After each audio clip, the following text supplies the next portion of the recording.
selamat hari Minggu. Berjumpa lagi di ibadah online kita. Anak-anak, apakah sudah mempersiapkan diri? Luar biasa sekali.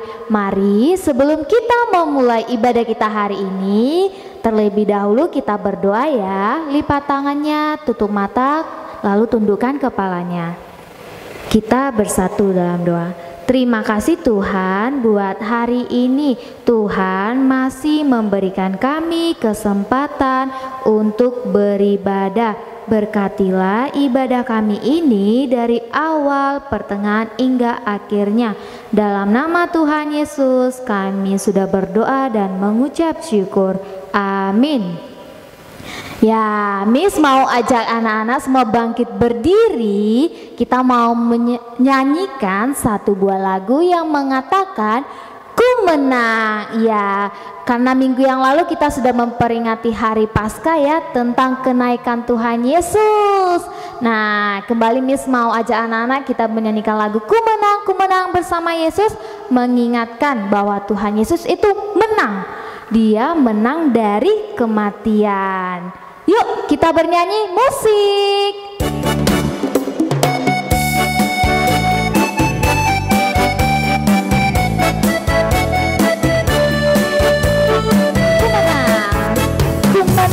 Ku menang bersama Yesus Tuhan.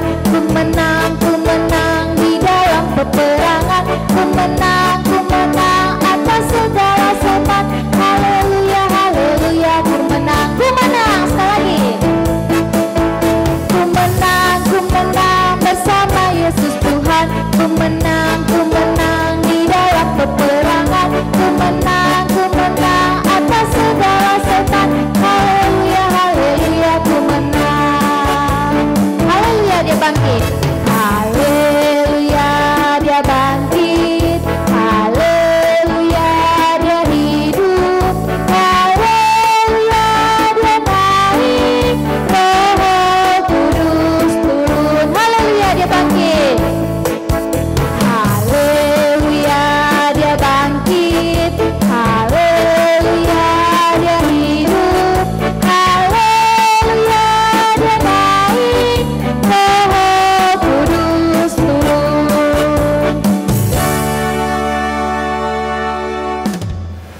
Wah, luar biasa sekali. Anak-anak yang di rumah sepertinya bernyanyi dengan penuh sukacita.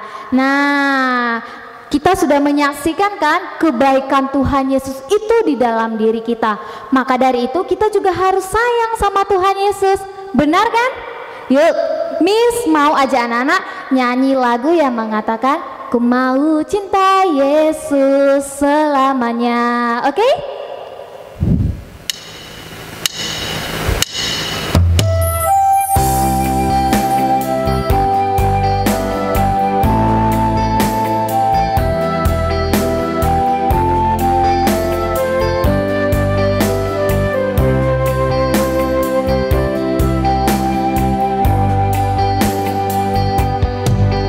Ku mau cinta Yesus selamanya. Ku mau cinta Yesus selamanya. Meskipun badai silih berganti dalam hidupku, ku tetap cinta Yesus selamanya. Ku mau cinta Yesus. Ku mau cinta Yesus selamanya. Ku mau cinta Yesus selamanya. Meskipun badai silih berganti dalam hidupku, ku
belajar kebenaran firman Tuhan, sebelumnya kita berdoa dulu ya. Sikap berdoa, lipat tangan dan tutup mata. Tuhan Yesus, saat ini kami akan mendengarkan, membaca dan merenungkan firman-Mu. Engkau menjamah setiap kami. Terima kasih Bapa, terima kasih Yesus. Haleluya, amin. Adik-adik pernah nggak mengalami momen ketika adik-adik sudah belajar satu pelajaran yang susah? Misalnya matematika. Kita sudah belajar mati-matian berulang-ulang, tapi ketika ujian kita melihat hasil kita merah, gak tuntas. Seketika itu kita merasa putus asa. Udah gak mau lagi belajar matematika, ujung-ujungnya merah lagi. Nah adik-adik, pernah gak kalian merasa putus asa seperti itu? Tahu nggak? Ternyata perasaan itu juga yang dialami oleh dua murid Tuhan Yesus. Nah, ayo kita buka Alkitab kita yang diambil dalam Lukas pasal 24 ayat 13 sampai 16. Lukas pasal 24 ayat 13 sampai 16. Miss Susi akan membaca, anak-anak di rumah juga baca ya. Yesus menampakkan diri di jalan ke Emmaus. Pada hari itu juga dua orang dari murid-murid Yesus pergi ke sebuah kampung bernama Emmaus yang terletak kira-kira 7 mil jauhnya dari Yerusalem. Dan mereka bercakap-cakap tentang segala sesuatu yang telah terjadi. Ketika mereka sedang bercakap-cakap dan bertukar pikiran, datanglah Yesus sendiri mendekati mereka, lalu berjalan bersama-sama dengan mereka. Tetapi ada sesuatu yang menghalangi mata mereka sehingga mereka tidak dapat mengenal Dia. Di situ dikatakan bahwa dua murid Tuhan itu sedang berjalan ke Emmaus. Nah, kenapa ya kira-kira mereka menuju kampung mereka yaitu ke Emmaus? Penasaran kan? Ayo kita ikuti cerita firman Tuhan. Sepanjang perjalanan mereka bercerita, berdebat, bertukar pikiran. Tiba-tiba saat mereka cerita, ada satu orang datang menemui mereka dan berkata, "Apa yang kalian ceritakan? Kenapa kalian berdua serius sekali cerita?" Lalu dua murid Tuhan Yesus pun berkata, "Wah, hanya kau yang tidak tahu cerita yang lagi viral saat ini?" Nah adik-adik, coba bayangkan kalau kejadian Yesus itu terjadi saat ini. Pasti dah viral sekali dan pasti sudah tersebar ke media sosial. Tapi adik-adik, di masa lalu kisah penyaliban Yesus sudah viral. Makanya dua murid ini bingung, kenapa ya orang ini nggak tahu. Jadi dua murid Tuhan Yesus itu pun menceritakan semua kejadian yang Tuhan alami. Mereka menceritakan semuanya sama orang yang mereka baru kenal di perjalanan tadi. Nah, Miss Susi mau kenalkan siapa sih orang yang mereka temui itu? Tahu tidak yang mereka temukan di jalan itu adalah Tuhan Yesus. Tapi sayangnya mereka tidak kenal dengan Tuhan Yesus. Di ayat 16 tadi dikatakan, tetapi ada sesuatu yang menghalangi mata mereka sehingga mereka tidak dapat mengenal Dia. Mereka pun mulai menceritakan tentang Yesus dan segala pekerjaan serta kebaikannya, hingga pada saat dimana imam-imam kepala dan pemimpin-pemimpin menyerahkan Yesus untuk dihukum mati dengan cara menyalibkannya. Namun dalam 3 hari kemudian, pada saat pagi-pagi, beberapa wanita seperti Maria Magdalena, Maria ibu Yesus pergi ke kubur Yesus. Mereka tidak menemukan Tuhan Yesus, hanya malaikat yang mereka temukan, dan malaikat itu berkata bahwa Ia telah bangkit dan Ia hidup. Dan perempuan-perempuan tadi menemui kami dan menceritakan semua ke kami. Lalu salah satu di antara kami pergi melihat secara langsung bahwa memang benar apa yang dikatakan oleh perempuan-perempuan itu, bahwa kubur Tuhan kosong. Lalu Tuhan Yesus pun berkata kepada kedua murid tadi dalam ayat ke-25 berkata, "Hai kamu orang bodoh, betapa lambannya hatimu sehingga kamu tidak percaya segala sesuatu yang dikatakan para nabi." Dan sesampainya di Emmaus, dua murid Tuhan Yesus yang bernama Kleopas dan temannya itu berkata kepada Tuhan Yesus untuk menginap di rumah mereka karena mereka sudah menyediakan rumah untuk Tuhan singgah dan menginap. Kleopas berkata, "Tinggallah bersama-sama dengan kami karena hari menjelang malam dan matahari hampir terbenam." Lalu Tuhan Yesus masuk dan tinggal bersama-sama dengan mereka. Di sana mereka dan Tuhan duduk bersama dengan mereka.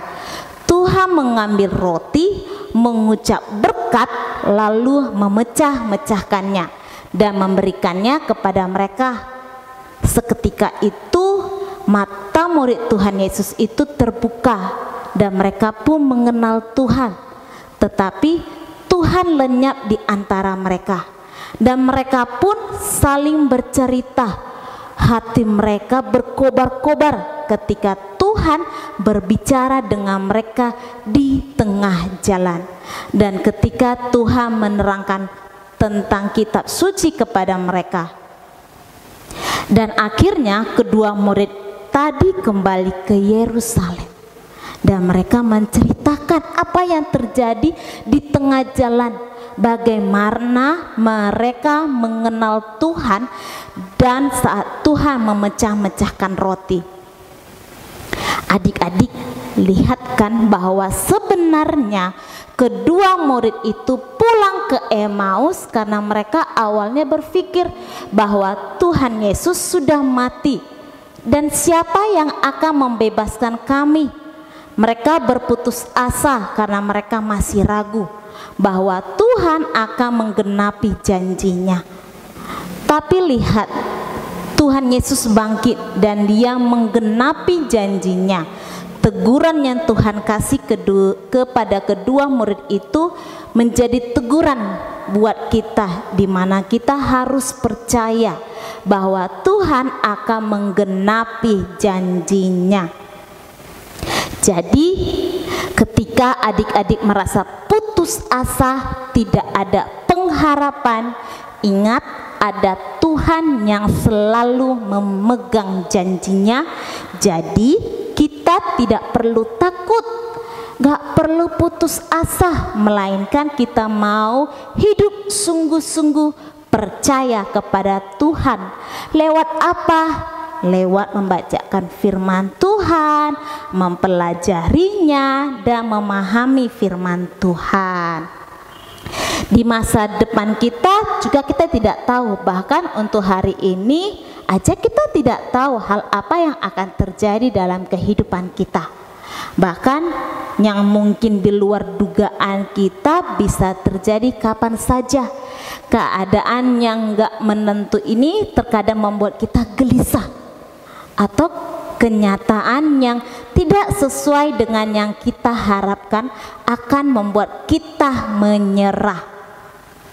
Namun semua ini seharusnya tidak membuat kita melepaskan harapan kita dan meragukan keberadaan Tuhan. Tetaplah semangat anak-anak, jangan putus harapan. Tetap percaya kepada Tuhan yang selalu ada berserta kita. Nah, inilah firman Tuhan. Kita berdoa, lipat tangan, tutup mata.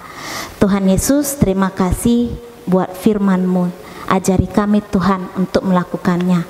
Terima kasih, haleluya, amin. Nah, Miss Susi ada ayat hafalan ya. Ayat hafalan kita, yuk kita buka lagi Alkitabnya yang diambil dalam Yohanes pasal 8 ayat 31b. Yohanes pasal 8 ayat 31b. Jikalau kamu tetap dalam firman-Ku, kamu benar-benar adalah murid-Ku. Nah, ini adalah ayat hafalan kita. dan kita juga selalu mengikuti ibadah di hari Minggu yang akan datang. Tetap semangat ya. Shalom, Tuhan Yesus memberkati.